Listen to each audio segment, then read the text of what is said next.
Uh, 1, 2, 3. Welcome to Blood Red Podcast with your host Ryan Paton. I am joined by Theo, Squires, and Ian Doyle. Keep going. 1, 2, 3, 4, 5, 6, 7.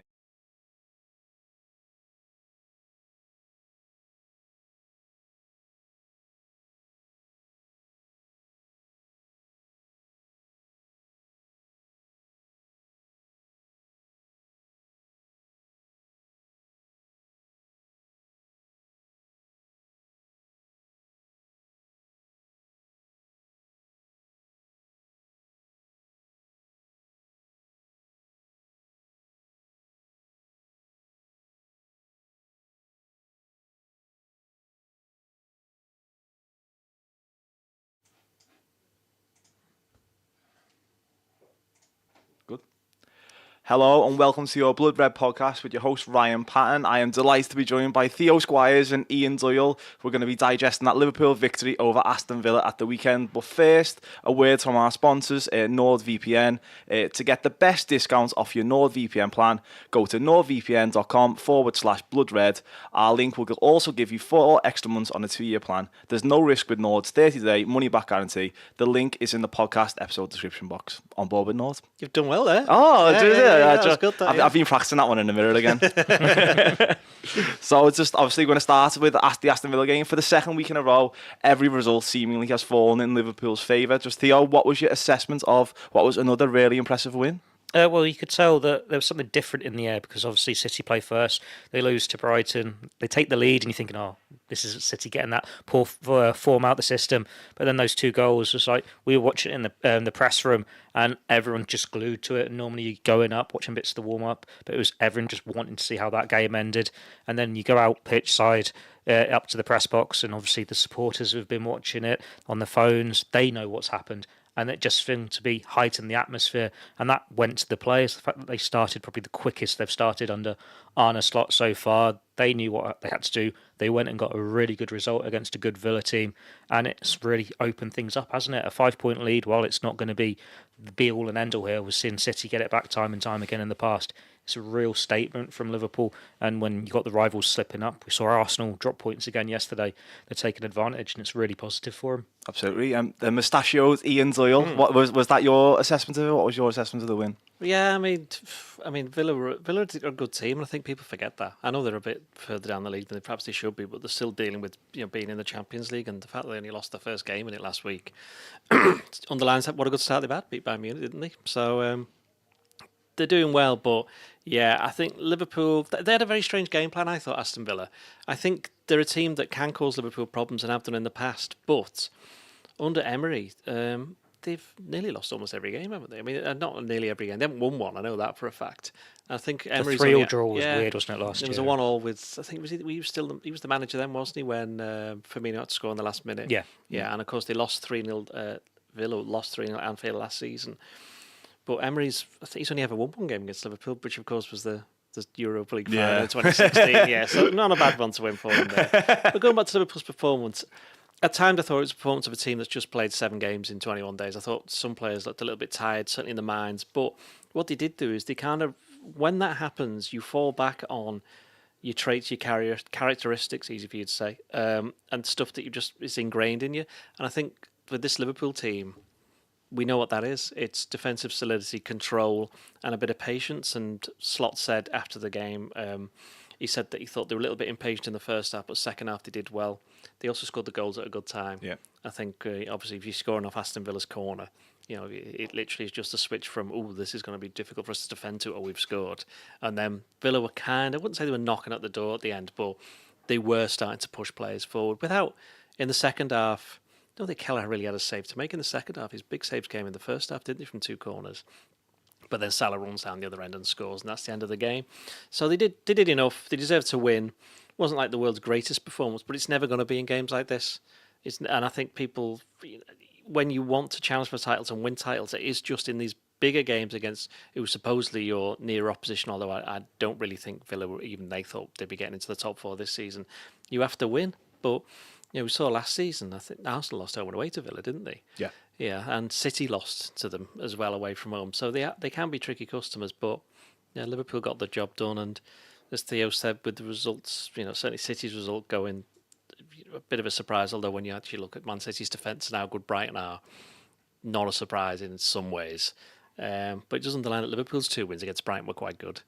And now 5 points clear, but only played 11 games, still a long way to go. Although I did read somewhere that every other team that's been at least 5 points clear after 11 games in the Premier League has gone on to win the title, so no pressure.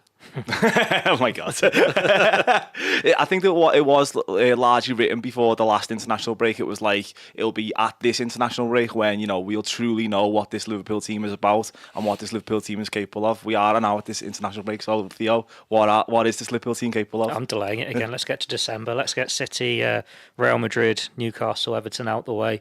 But no, they've got that confidence in their abilities at the moment, and it's a real nice mix of what was so good under Jurgen Klopp to what Slot's brought in. They've got that control, they can up the tempo, they've got the defensive solidity back, and they're just deadly offensively. Like Salah is in the form of his life again, and all the forwards are contributing.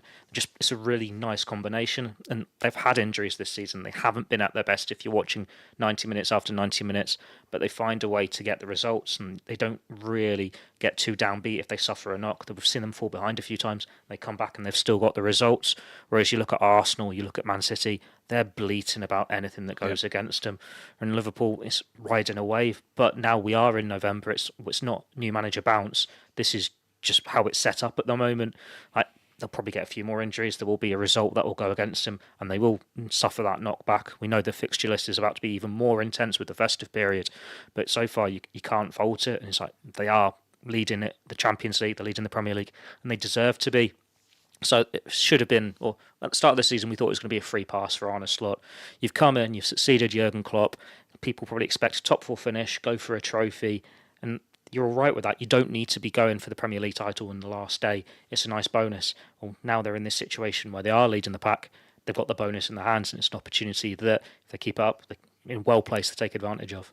Is that the same for you, Ian? What do you think this Liverpool team's capable of? How impressed have you been with how Arne Slot has managed to sort of juggle his squad and shuffle the pack throughout this sort of busy fixture schedule? Well, it's funny, wasn't it? At the start, he said, I don't really like rotation. And while he's not gone like, okay, not counting the League Cup, he's not gone like 6 and 7 changes. It's still 3 or 4 in some cases, certainly after the Champions League game. So it does help that he's got a good squad and he inherited that from Jurgen Klopp. And he hasn't had to change a lot, but what he has changed has been quite significant in the sense, obviously, we know Gravenberch is now at number 6. He's playing 2 of them in that position, which obviously frees up McAllister in some way to kind of float between the 2 roles he likes to play in.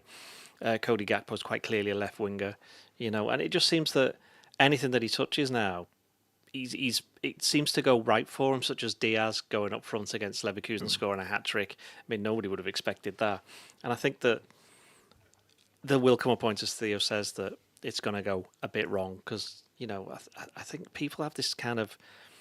Some people have an expectation of you have to play well in every single game, but that's not true. You just have to win, or if you're not playing well and you can't win, don't lose. Yeah. And I think that's one thing that Liverpool were good at last season until the end. But what I always found last season, not always, but there were a lot of games where you felt as though they were kind of overreaching to get the wins. You were like, and not necessarily because they were last minute winners, but everything seemed to be a massive effort. This season has been less like that, and the only problem with that is that the one game that when they lost against Forest, compared to what's gone on before, it looked like not that they weren't putting any effort in, but didn't have the tempo right, and that's just what's going to happen when Liverpool lose and get games like that, the way that they're playing at the moment. It's like when City lose. Sometimes you look at them and go, like second half against Brighton, you just thought, well, where have they gone? Yeah. In the first half, they were all over them. That's just sometimes what happens with teams who play this certain style of football. So I think expectations have risen amongst supporters. The players are quite funny because they're all like, let's just see what happens in the next game. Let's just see what happens in the next game. But they were in a title challenge last season until about late April. So they know exactly what to expect. And a lot of these players have already won it anyway. And they were in the title challenge in 2022, 22 against City. So they know what it takes. So there's no real reason for them to publicly come out and say, yeah, we're going for the title. But I think between themselves, they'll know, hang on, we've got a chance here now. McAllister let the mask slip, didn't he? a little bit.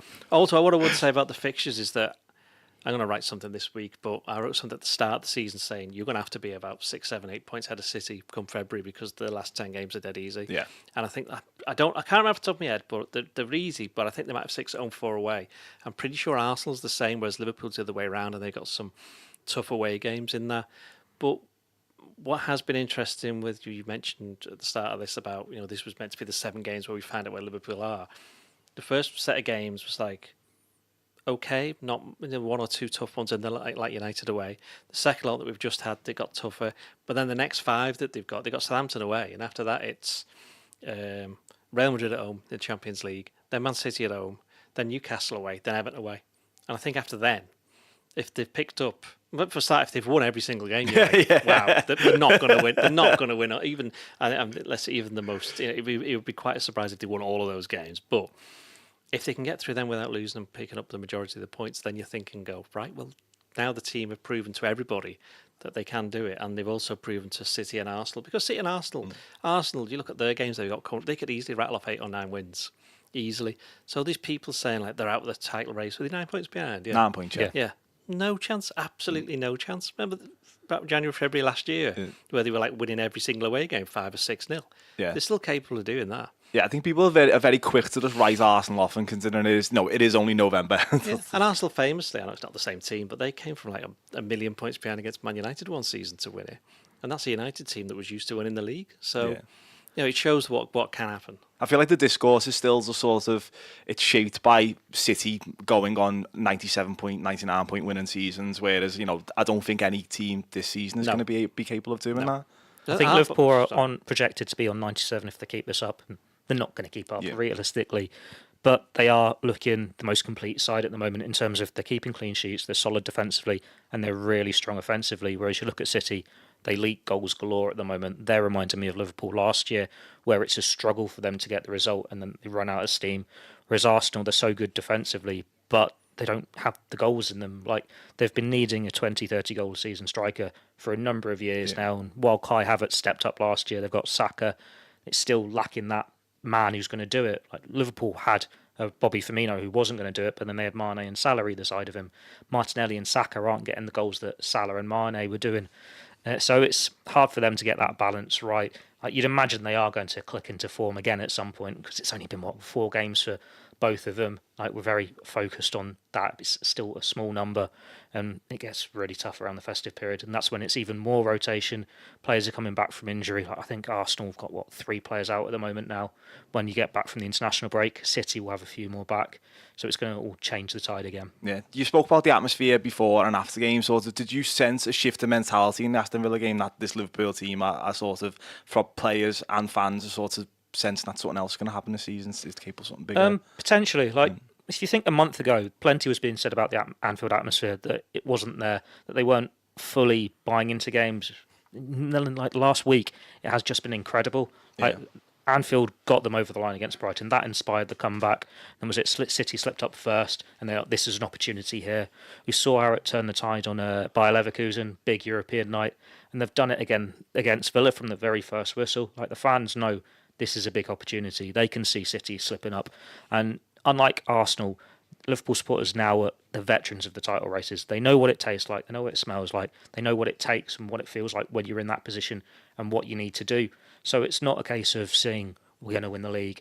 It is just going, if you keep yourself in this position, you're putting yourself in the position to do it. Yeah. And it just feels like they've got that mentality there. And Liverpool have got the experience of, they know what it felt like to fall short last year. They've missed out by a couple of points twice. But they know what it is like in this position.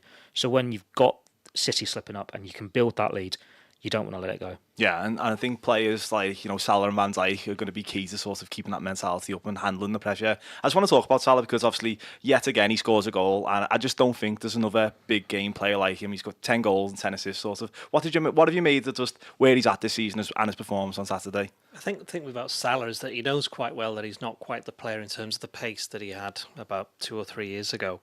But it's like Ronaldo, like Messi, to a lesser degree. They've kind of changed the game a little bit to keep themselves going.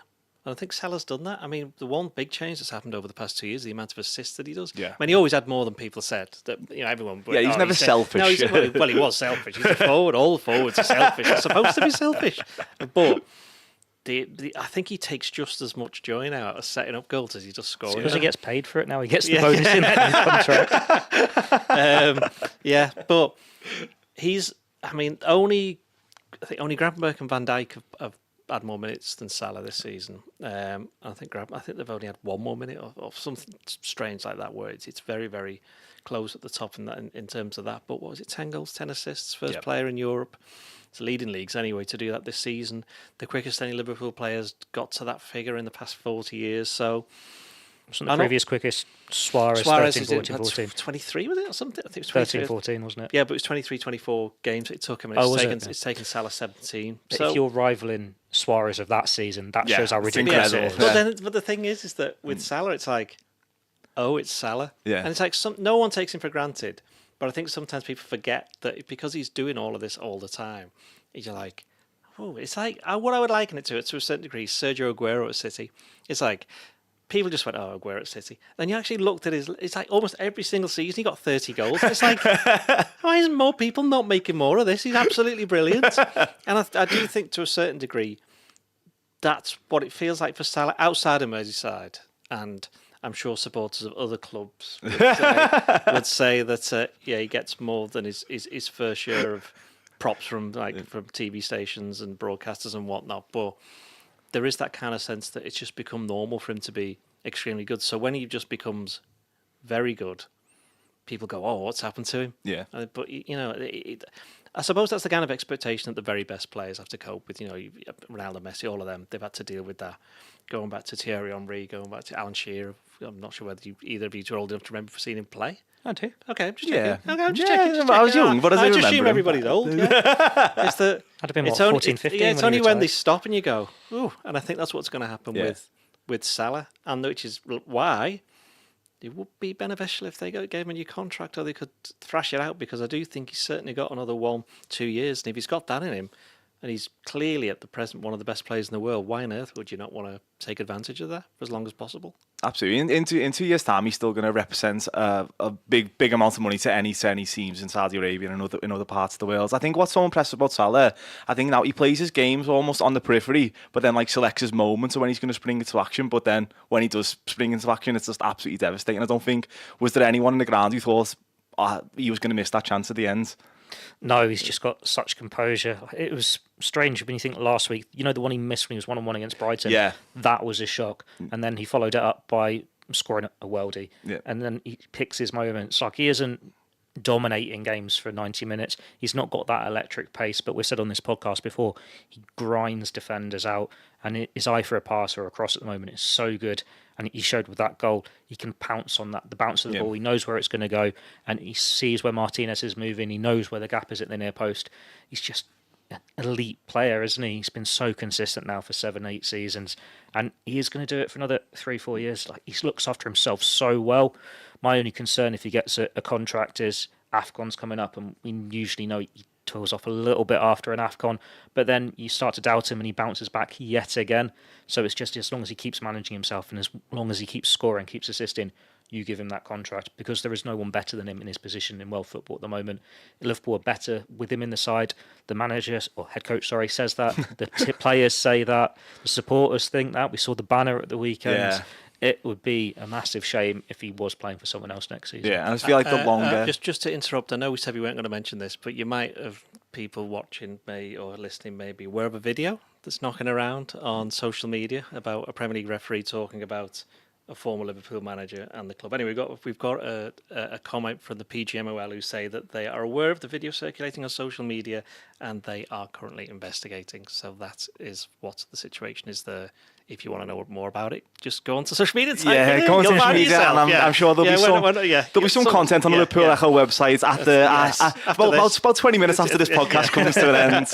But to get back onto the podcast, I want to compare sort of Salah's form just to Nunez. Obviously, Nunez he broke the deadlock, but he did miss a couple of chances. What did you should we be concerned that Nunez didn't take the game out of contention almost? That the game was hanging in the balance because he missed those chances. What did you make of his performance? Well, the game would have been hanging more in the balance if he hadn't scored. Yeah. So, and his goal was very good. Oh no, we're gonna have to mention it now. Obviously he carried on playing when the decision was made that it wasn't a foul on Mohamed Salah. At least that's what it appeared on the pitch. And it was very clearly no foul, yeah, no foul. Yeah, or it could have been. It did look like no foul. Although I suspect that when VAR, if they'd have had a look at it, they might have changed the mind. Yeah. But yeah, it was a great finish actually, because everybody else was like, not stopped, but you could see that momentarily they were like, oh, but he carried on going, and he saw what the goalkeeper was trying to do, and he just lifted it over him with his finish. It was a smart finish. But, you've got all the great strikers have said it was a good finish. I think sometimes it's a bit strange with Nunez because he's capable of doing that and scoring cracking goals like he did against Bournemouth, but he didn't really have a lot of time to think about that. Or when he had a bit more time, when he was put through again about 5 minutes later, whatever it was, puts it over. And I don't necessarily think that the header was him overthinking stuff. It's actually a great piece of movement, and I think he was a bit unlucky, to be fair. So he did well to create that chance. I'm not worried about Nunez. I mean, the only thing we've spoken about on this podcast so many times, it's how you can get the kind of meeting between how he is naturally in his game and how Liverpool want him to be. If they can get meeting somewhere in the middle, he's going to end up playing a lot, which he has done, to be fair, in recent weeks because of Jota's injury. And also, if not scoring, then certainly making room or making chances for others to score, like he set up the goal for Salah at Arsenal. Yeah, he's just every time he plays, he's just so something happens. He's something so happens, involved. Yeah. Like if he was overly clinical, like he would be one of the highest goal scorers in Europe. It would be mental. Yeah, Nunez is Nunez. He's raw. He's erratic, but he does produce those moments. Like, remember when he scored the chip against Brentford last year, and Michael Owen came up with that criticism, going, "That is a ridiculous finish. Like, you go round the keeper, you didn't get over the keeper. You don't do that. You have to have that finish in your locker." So you think, oh, he's gone round the keeper here. He's learning. But then the fact that he misses the one-on-one moments later, he is still got that tendency to overthink it and do a wild finish like that. But he can win Liverpool games. He did make it harder for himself, didn't he? Because he takes that heavy touch, he pushes it wide. It was like one of the ones in the Europa League last year where he hit the post and then Gravenberch scored the rebound, I think. Yeah. But yeah, it was a great finish and he did have control over it. And he's come in the side and he's done well in the absence of Jota in recent weeks. He's getting goals, he's getting assists. You look at the goals and it's a tap in on the line, this one, and then an absolute worldie against Bournemouth. So you want to see a bit more from him. But if you look at his all-round game, he's still superb defensively, running all over the place, stealing it off defenders. Yeah. He works so hard. You'd hate to play against him. And it is just getting that final package from him. But he's now in his mid-20s. Is this just what Darwin Nunez is? Yeah. And is that why Liverpool have got 6 forwards so they can look at it and go, Bayer Leverkusen's defenders like playing against a target man, we'll put Luis Diaz up front and then change it up depending on the opposition.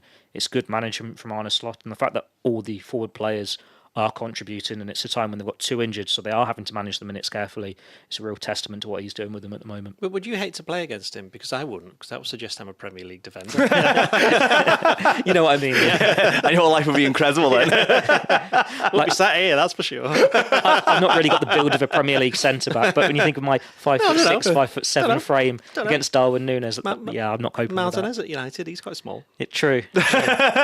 Martinez and Squires, a partnership.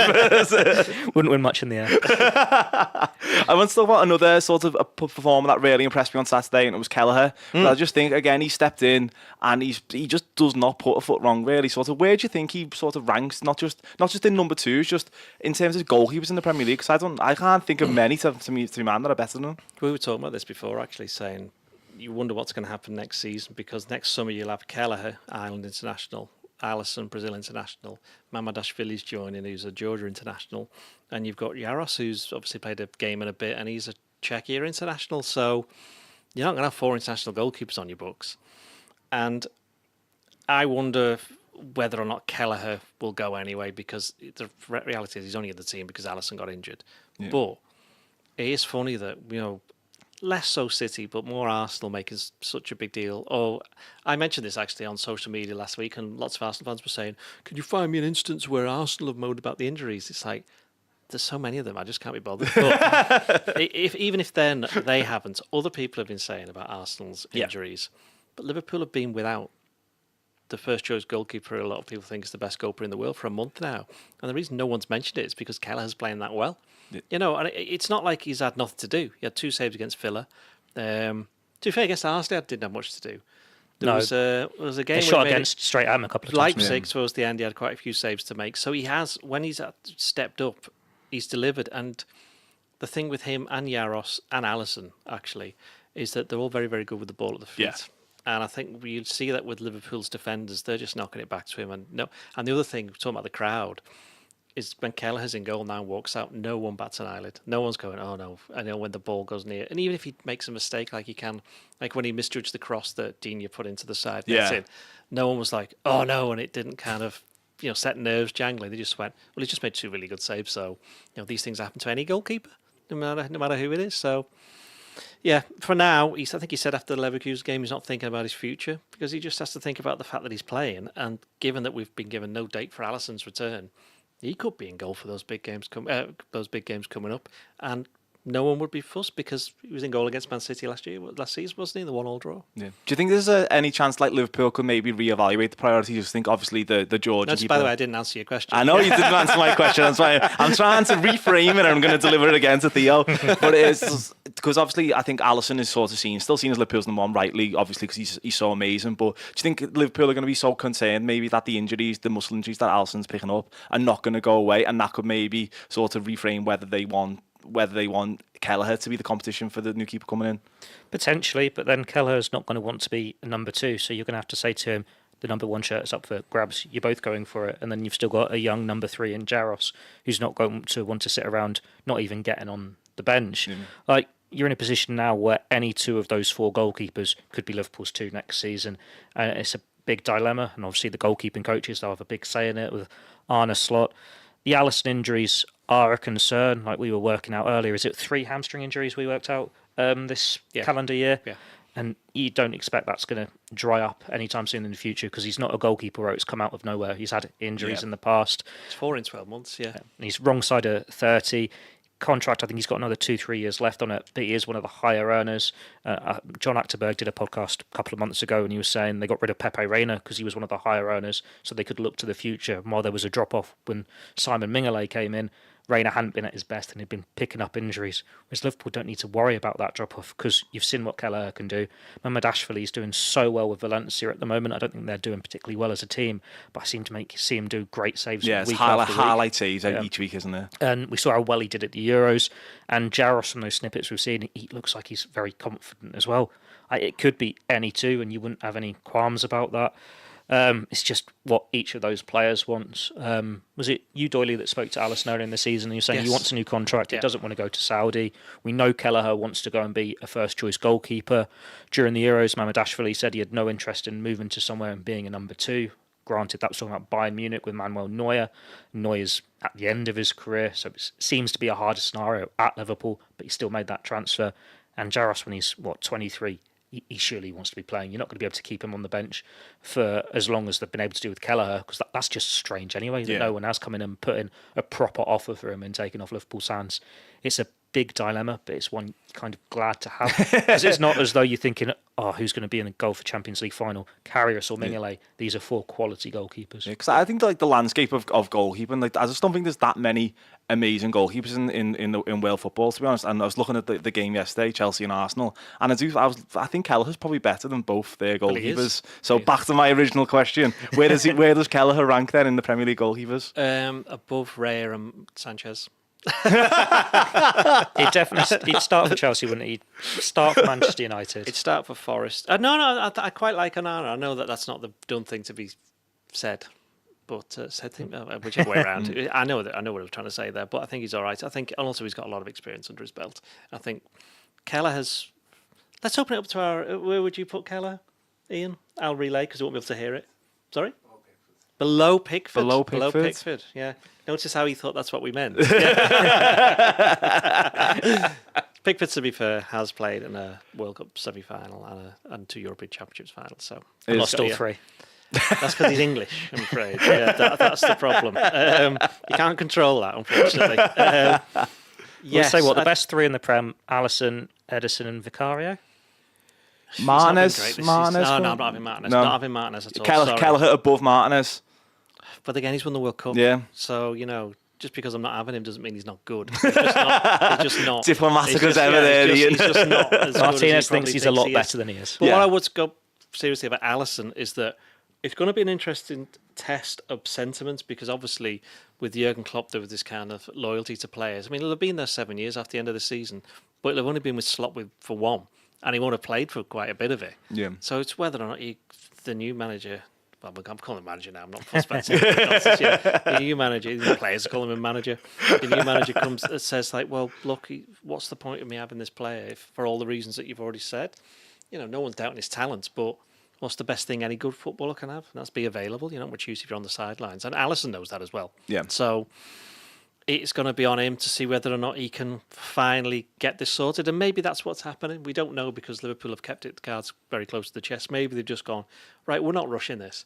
We've got Kelleher. He can play in goal for as long as he possibly wants to, because we need to get Alisson right, and then we can see what his fitness is like long term going forward. And maybe that's what they're doing. I did think it was odd when Alisson got the first hamstring injury this season that they then brought him back in, because obviously he was still carrying it. And it was almost like a ticking time bomb. You're waiting for it to go again, and it's gone in bad circumstances at Palace. But you do have to remember last season when he comes back, when Liverpool were in that title race, we're saying you wouldn't mind if Kelleher keeps that place to give that stability. He's playing that well.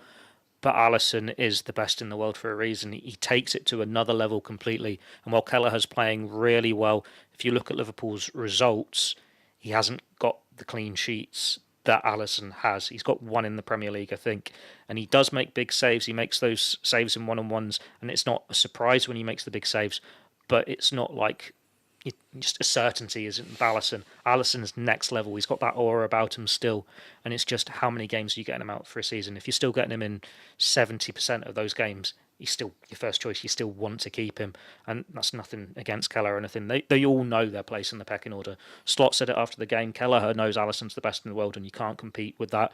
Goalkeepers have left Liverpool in the past and said you just can't touch Alisson. He is that good. So it's when Liverpool have to make that decision of it's the right time to move him on and put someone else in between the sticks. Absolutely. Yeah. So another just one on a negative note from the Saturday's game. Probably the only negative was Alexander-Arnold's injury. Sort of, what's the latest update with that? Apparently, it's like it's as good as what it could have been. Yeah, it's a low-grade hamstring injury, which is, it's the best of the worst injuries you can get, if that makes sense. Yeah. So he's not going to be playing for England, pretty sure, the next two games. In fact, he got an injury playing for England when he scored against Finland last month, and he's been struggling since then, which we didn't know, did we? Because why would you tell? You know, why it's only after the games it's come out. But that does explain kind of his slightly erratic passing. Yeah. I think it's fair to say he's not quite been on the same radar as he normally would be. But yeah, he's going to be out. He could be back for the Southampton game, but I think that's a bit ambitious, to be honest. You definitely just keep Conor Bradley in for that. Exactly, yeah. And then you've got Real Madrid in the Champions League, which weirdly Liverpool again don't necessarily have to win, so you might not want to play him there, especially as well. It's Real Madrid, yeah. Read between the lines there. If he's not playing, then that means he can sit with their directors and have some nice conversations in the stands. Yeah, that's probably not what supporters want to hear. You want him on the pitch. And then you've got Man City, which... Did he play in it last time? He always seems to miss it. It always seemed to be Milner at fullback against Foden. He did. He scored the goal in the away fixture. Did he play in the home, or was he back for that? I don't think he was he? I think Conor Bradley played in that one, because I think it was our right side was Kwanzaa and Bradley, and I was sort of a bit fearful that how he could stand up to City's attack, and he did. The couple of Anfield ones before that, it was Milner, wasn't it? Because Milner was absolutely terrorised by Foden one year, but then he was brilliant the next, I think, for the 1-0 when Salah turned Cancelo. So Trent always just seems, apart from when he scored last year, to not be available. So that's just one of those things. But yeah, it doesn't sit. But the thing again, so Liverpool could go against that Southampton game without Alisson, without Jota, without Elliott, without Chiesa, and without Trent. And there's only Arsenal that have had injuries this season. Do you think with the sort of the injuries are piling up, do you think the international break is coming at a slightly good time for it never comes at a good time. No, it's never ever once as the international break come at a good time for anybody. Is anyone expected to be back for them? Well, let's put it this way: Jota won't be. We've just mentioned Trent. Chiesa, who knows where he's gone? Chiesa's going to be back. You reckon he is? Slot said he'll be joining training during the international break and he'll be back straight after it. The others, they've just said after the international break, which is horribly vague. And Elliott is a month after the initial guesstimate for when he was going to come back. Because he wanted to be back for Chelsea, but the end of October was deemed as the realistic end. And here we are. weeks on. It's going to be 4 weeks after that. Yeah, that's what's frustrating with the players that are on the injury list at the moment. They do seem to be those players who they pick up a knock, and then it's like what the initial return date is. It's never that date, and I feel like that's just Liverpool. It's even more secretive now because at least under Jurgen Klopp we knew what the injuries were, whereas Arne Slot doesn't even tell you that. But if we don't know, the opposition don't either, so it makes it even harder for them. It's the complete opposite to what you've said this before. United under Alex Ferguson were.